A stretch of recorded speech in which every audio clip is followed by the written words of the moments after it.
এসো আস্তে। যে এইখানে আসতে চাইছো কেন তুমি? বন্ধু আমি এক গ্লাস জল খাবো, জলের জায়গা। আমি দিচ্ছি দাঁড়া দাঁড়া দাঁড়া, অস্থির হো না, দাঁড়া। দেখি এ নাও খাও তো। এই যে ধর ধর।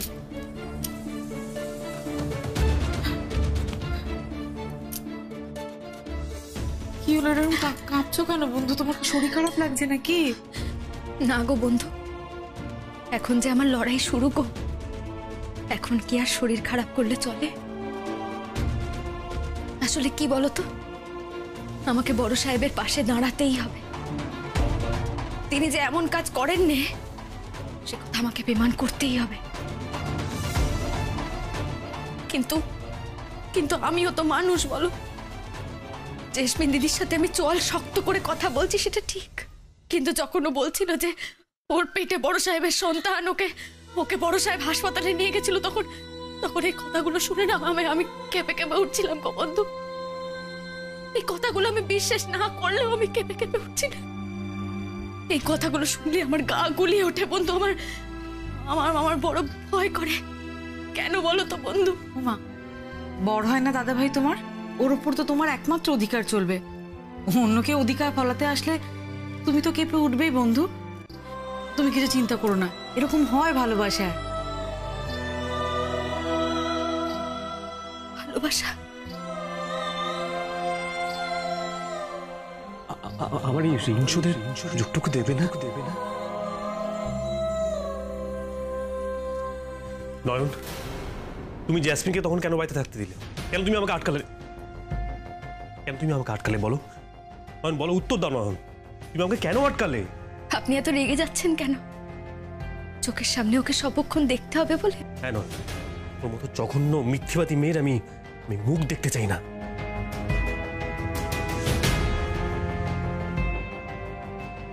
আচ্ছা বেশ, তাহলে আপনি বরং একখান কাজ করবেন। ওর সামনে এলে আপনি চোখটা বন্ধ করে দেবেন, যেমনটি আপনি করেন।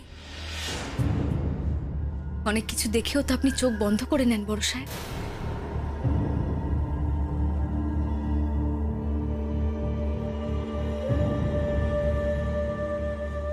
কি বলছো কি নয়ন? আমি চোখ বন্ধ করে নি? নেন নে, ভালো করে ভেবে দেখুন না একবার। নয়ন, তুমি যে কি বলো না, আমি না তোমার কথার মানে ঠিক বুঝতে পারি না, আর তোমার কাজের ধরনটা আমি ঠিক বুঝে উঠতে পারি না। তবে নয়ন, আমি তোমাকে একটা কথা বলে দিচ্ছি, ওখানে সবকিছু জ্বালিয়ে পুড়িয়ে শেষ করে দেবে। ও বিষধর সাপের মতো। ও বিষধর সাপ হলে আমি সাপুড়ে হতে জানি বড় সাহেব। আপনি তো জানেন বড় সাহেব, আমি যতটা ভালো মানুষ, আপনাকে বাঁচাতে আমি ততটাই খারাপ হতে পারি।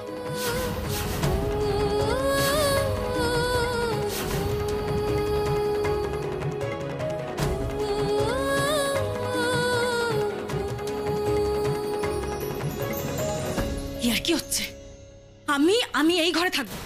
কিছুতেই না। এই, কে কোথায় আছো? একটু এসো এদিকে। হ্যাঁ ম্যাডাম। কি অবস্থা ঘরটার? হ্যাঁ, ঘরটা কি জীবনে কোনোদিনও পরিষ্কার করা হয়নি? আলো বাতাস ঢোকে না ঘরটার মধ্যে? কি দশা! এত ড্যাম, চারিদিকে এত ধুলোবালি, পরিষ্কার করো না তোমরা ঘরটাকে? হ্যাঁ,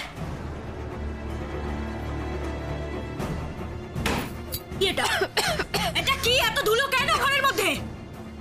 তৃপ্ত বাসুর সন্তানের মা এই ঘরে থাকবে? হ্যাঁ,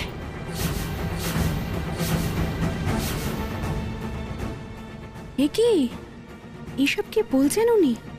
বড় সাহেবের সন্তানের মা মানে? এ বাবা, এসব কি শুনছি আমি? কি হলো? এখনো হাঁ করে কেন দাঁড়িয়ে আছো? যাও এক্ষুনি অয়নকে ডেকে আনো। Call her right now. গিয়ে বলো আমার থাকার যেন প্রপার ব্যবস্থা করে দেয়। যাও। যাচ্ছি।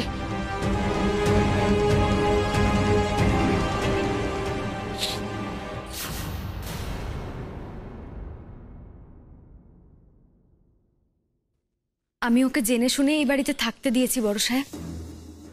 এখন ওকে একদম চোখের আড়াল করলে চলবে না। কে বলতে পারে আমাদের পিঠ পিছে যদি কোনো প্যাচ কষে ফেলে? নয়নও যা প্যাচ কষার কষে ফেলেছে অলরেডি। বসো। না বড় সাহেব, খারাপ মানুষের প্যাচ কষার কোনো শেষ হয় না। হয়তো আমরা যে ডাক্তার দেখাবো ভাবছি তাকেই হাত করে ফেললো। কি বলছো কি নয়ন? ও ডাক্তারকেও হাত করে নেবে? না না, সেটা কি করে সম্ভব?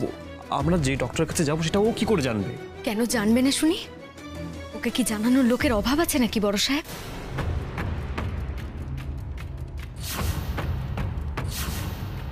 আপনি নিজে একটু ভেবে দেখুন, এই বাড়িতে যে ঘর শত্রু বিভীষণ অনেক।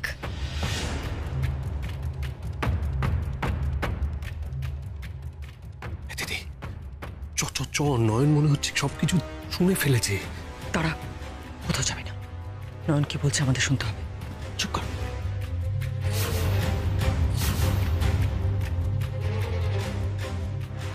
নয়ন, তুমি কার কথা বলছো বলো তো? থাক বড় সাহেব, আপনাকে শত বোঝালেও আপনি বুঝবেন না। একটা কথা কি জানেন বড় সাহেব, আপনি আমার থেকেও অন্ধ জানেন। আমার তো শরীরের চোখ দুটো অন্ধ হয়েছে, আর আপনার মনের চোখ জোড়াই অন্ধ। সেই চোখে স্নেহের, মায়া আর মমতার ছানি পড়েছে। তাই আপনি যা দেখার তা দেখতে পাননি বড় সাহেব, আপনি কিচ্ছু দেখতে পাননি।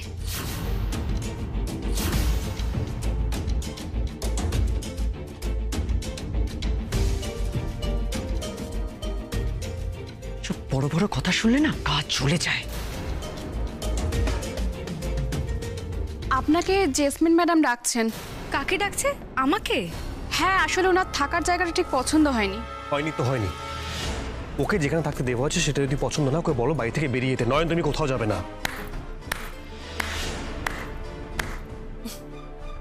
বাহ তৃপ্ত বাসু, নিজের সন্তানের মায়ের প্রতি এত অবহেলা!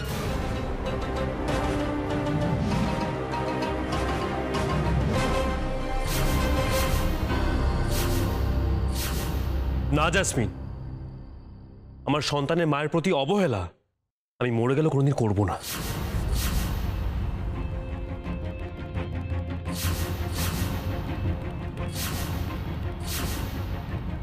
যে আমার সন্তানের মা হবে তাকে আমি মাথায় তুলে রাখবো। সে আমার চোখের মণি হবে, আমার কাছে দেবী হবে সে।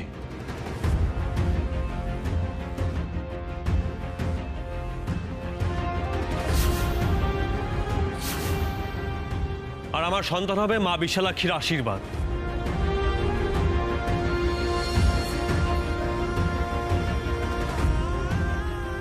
আমার সন্তান কোনোদিনও তোমার মতো বিষধর নাগিনীর কোলে কখনো আসবে না, কোনোদিনও না।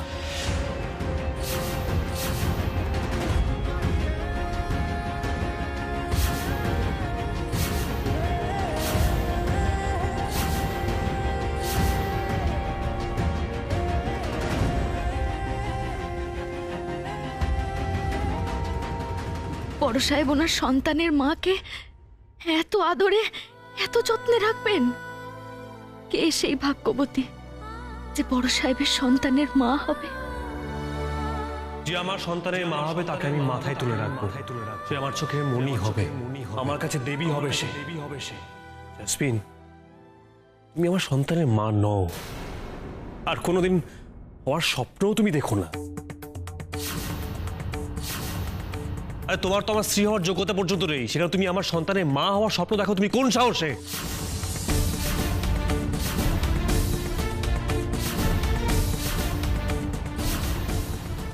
স্বপ্ন কেন দেখবো তৃপ্ত?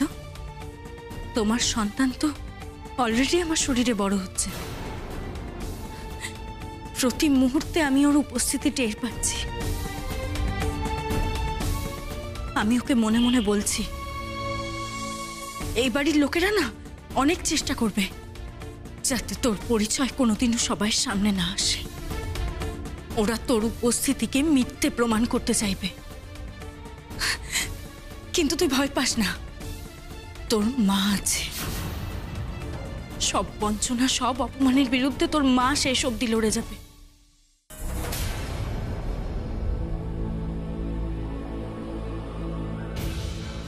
এ তো গেল তোমার সন্তানের মায়ের কথা, আর তোমার স্ত্রী, সেও তো আমি কদিন পরেই হয়ে যাব, তাই না নয়?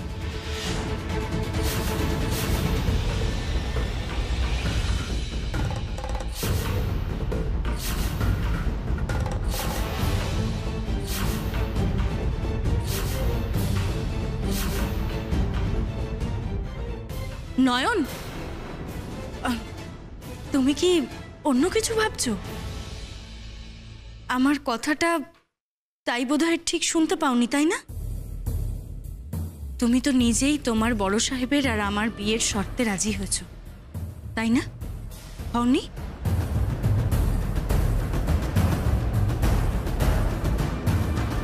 হয়েছি জেসমিন দিদি, কিন্তু তার আগে এটা তো প্রমাণ হোক যে আপনি সত্যিই মা হয়েছেন।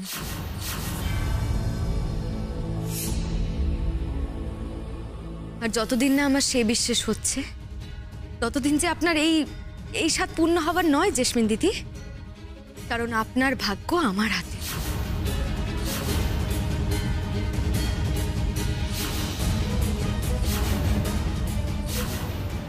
সাবাস সাবাস নয়ন, সাবাস। একেবারে প্রকৃত স্ত্রীর মতো কথা এটা। প্রকৃত স্বামী স্ত্রীর সম্পর্কে এই বিশ্বাসটাই তো ভিতরে। এই বিশ্বাসের মর্ম তারাই বোঝে যারা অগ্নি সাক্ষী করে ঠাকুরের আশীর্বাদ নিয়ে নিজেদের সম্পর্ককে গড়ে তোলে, বিয়ের পবিত্র সম্পর্কে তারা বাঁধা পড়ে।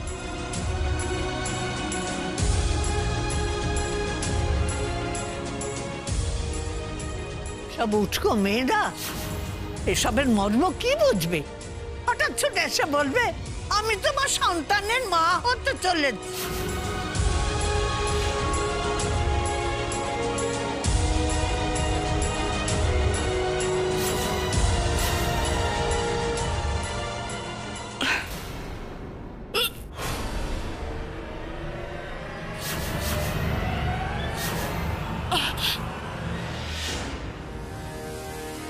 জাসমিনের বমি পেল বলে মনে হচ্ছে, মুখে হাত চাপা দিয়ে বেরিয়ে গেল। এসব লক্ষণ তো ভালো নয়, তাই না মা?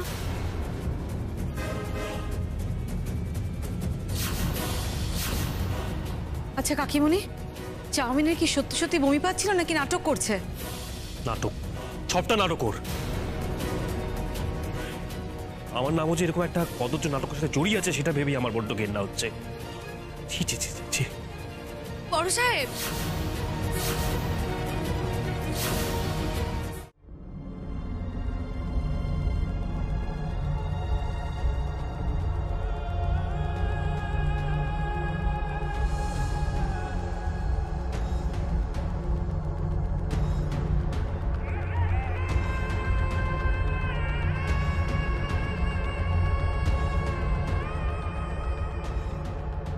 আর নয়ন বলে নাকি তুমি ওই ঘরেই আছো, তুমি নাকি মা আমায় দেখতে পাও।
নয়নের হাত কোনোদিনও ছাড়িস না দীপু।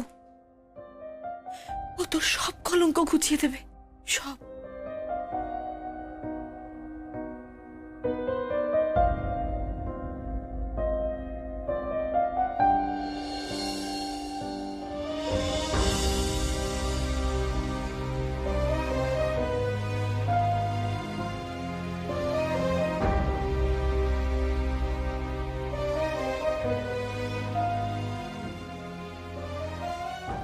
মা,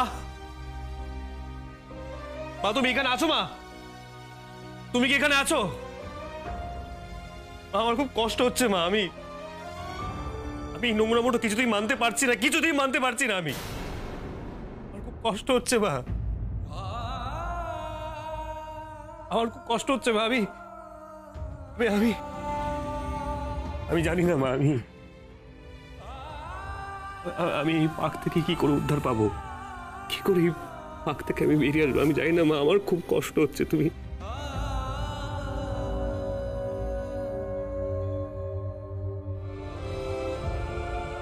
তোর চোখে জল দেখে কি আমি ভালো থাকতে পারি দীপু?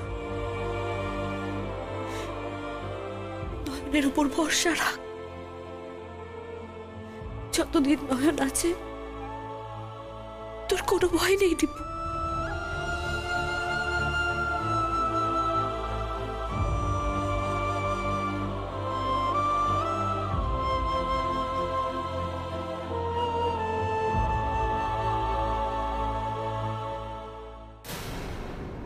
একটা জিনিস লক্ষ্য করেছিস ভিকি? জেসমিন বাড়িতে আসার পর যে ঝড়টা উঠবে ভেবেছিলাম সেটা কিন্তু উঠলো না। আমিও সেটাই ভাবছি। তো ভেবেছিলাম আজকের বোমাটা পড়ার পর দৃপ্ত আর নয়নের মাঝখানে একটা অবিশ্বাসের পাঁচিল উঠবে, কিন্তু তেমন তো কিছু হলো না। এক্স্যাক্টলি। নয়ন তো বলেছিল যে কালকে বাড়ি ছেড়ে চলে যাবে। আজকে জেসমিন বাড়িতে আসার পর আমি তো ভেবেছিলাম ও আজকেই চলে যাবে, কিন্তু পুরো কেস তো ঘুরে গেল রে ভিকি। জেসমিনের কারচুপিগুলো ও ধরে ফেলবে না তো?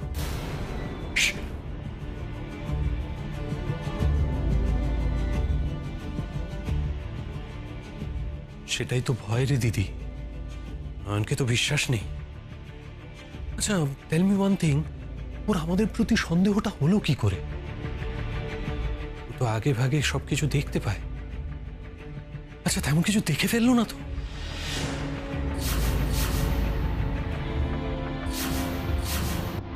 সেটাই তো বড় সাহেবকে বোঝাতে পারছি না। সন্দেহের নিশ্চয়ই কোনো একটা কারণ আছে গো, নয়তো কি আর আমি এমনি এমনি ছোট মার মামাজির নাম বলবো? না কিন্তু বৌদিদি, মা আর মামাজিও কিন্তু জেসমিনকে একেবারে চেপে ধরেছিল। তোমার এটা কেন মনে হচ্ছে? তুমি কি নতুন কোনো ভিশন, আই মিন তুমি যেমন দেখো তেমন কিছু দেখেছো? না মানে তা তো দেখিনি গো, কিন্তু আজ আমার মনে হচ্ছে কোনো একটা যোগ সাদস আছেই, বুঝলে? নয়তো বড় সাহেব আর জেসমিন দিদির ছবিগুলো ছোট মায়ের কাছে কি করে, আর অন্য কারোর কাছে না এসে ছোট মায়ের কাছে কেন?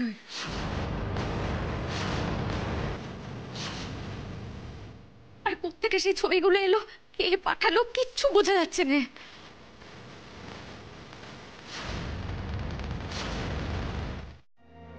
এই সন্দেহটাই কিন্তু আমাদের অ্যাভয়েড করতে হবে।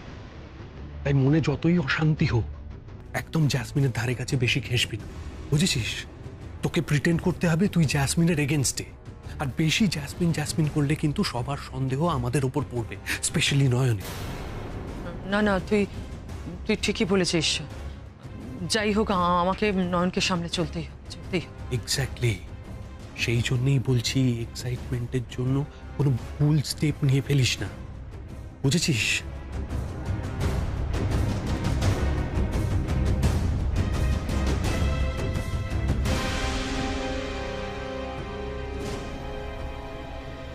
নয়ন, আমারও কিন্তু কিরকম একটা সন্দেহ হচ্ছে।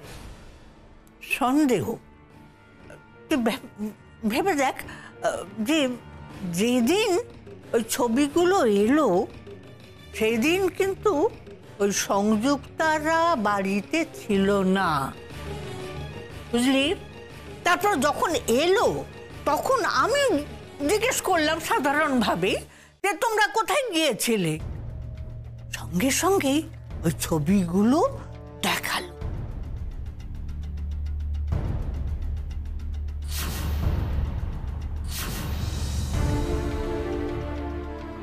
সেই দিন সকালেই আমি অন্ধ হলেম। যা ঘটলো একই দিনের সকালে হলো। এত কাকতালীয় কিছু হয় নাকি আবার? একদম ঠিক বলেছিস নয়ন, এই সন্দেহটা সেদিন আমারও হয়েছিল। তাই আমি সেদিনই দিদিকে চেপে ধরেছিলাম আর বলেছিলাম যে দীপুর মিথ্যে সন্দেহের নাম করে তুমি নয়নকে টেনে নিয়ে গেছো বাইরে। দিদি না পুরো কথাটা ঘুরিয়ে দিয়েছিল জানিস, বলেছিল দীপুই তোর ক্ষতি করতে চায়, কারণ কারণ দীপুর মন নাকি জেসমিনে মজেছে।